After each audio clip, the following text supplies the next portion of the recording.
করিতে করিতে চূড়া তিলক হইল মোরা করিতে করিতে চূড়া তিলক হইল মোরা করিতে করিতে চূড়া তিলক হইল মোরা অবসর নাহি বসিতে অবসর নাহি বসিতে পুরবি হল পাই অবনি চলিয়া যায় পুরবি হল পাই অবনি চলিয়া যায় ধরা করিতে করিতে ধরা করিতে করিতে আমি সুধার পশু তুমি আসে চিরা ধার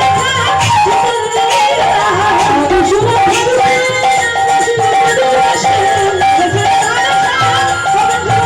ধার রহির জীবন বাসে বিরহের ভালোবাসে আমার গোবিন্দ দাস পাই তরুণ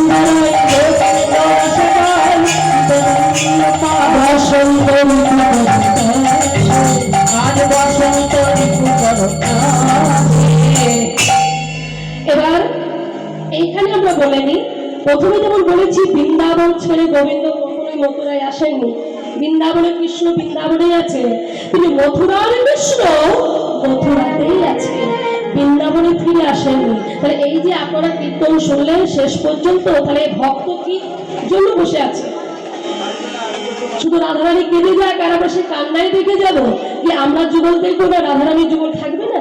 তাই ভক্ত সবসময় চায় আমার রাধা গোবিন্দ যুগল রূপে থাকুক।